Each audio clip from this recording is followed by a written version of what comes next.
Hey guys, I'm John Barklow, and today I want to talk to you about kill kits.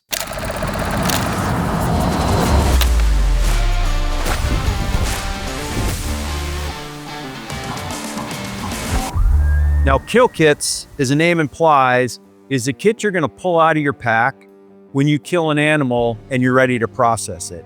This can be a kit that you put together kind of based on the environment and the species you're going after. So your kill kit may be a little bit bigger when you're going, say, after a moose or an elk, and it may be a little bit smaller if you're going after, say, an antelope.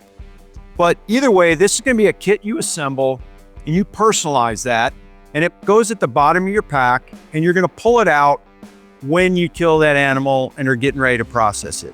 Now, some of the items that you want in your kill kit you may already have in your possibles pouch. And so you don't need to have redundant items in your kill kit that you're already going to have in your possibles pouch.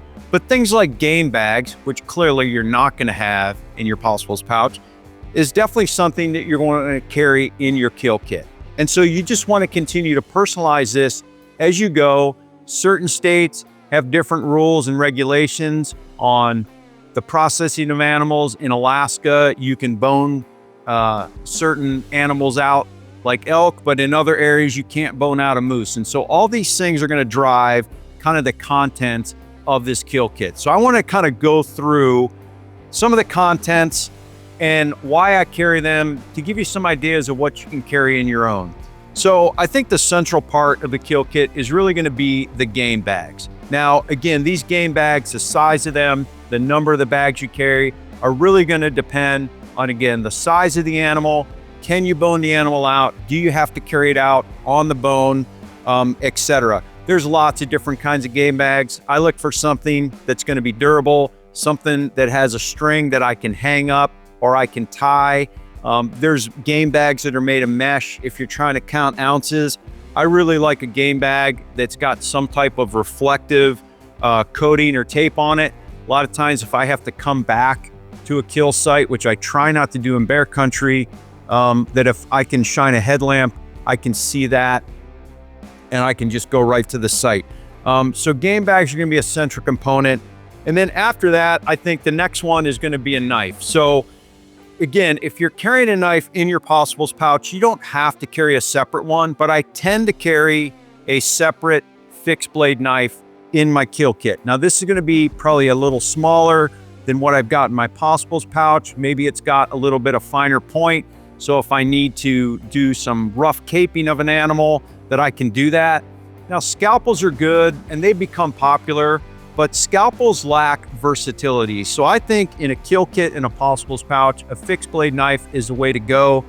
Scalpel knives, they're incredibly sharp. They're easy to cut yourself. They're a frag hazard. How many times have we been processing animals and you snap a blade and everybody's kind of shielding themselves, trying to cover their eyes so they don't get cut or stabbed by the piece of blade that snaps off. So I like to carry a smaller fixed blade knife. And then the next thing is I like to carry two kinds of gloves. I have some rubber gloves. These are optional. A lot of times when you're processing animals like bears in the spring or antelope in the fall, they've kind of got a bit of a funk to them that normally doesn't come off your hands anytime soon. So you can certainly have a pair of rubber gloves. And then this glove here is a cut-proof kitchen glove. So I just bought this from a kitchen supply company. This is something that an ER doc friend of mine recommended. And really, this is a great thing to have, especially when you're by yourself.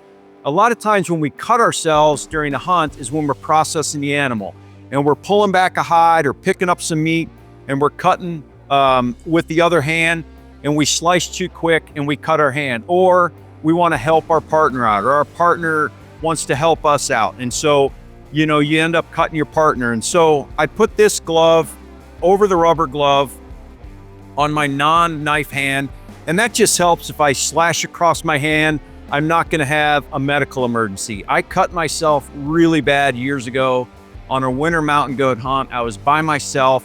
Everything was frozen, but I saw all this fresh blood in the snow and I couldn't figure out why. Well, come to find out it was from me and I had cut myself, but my fleece glove had kind of covered up that cut.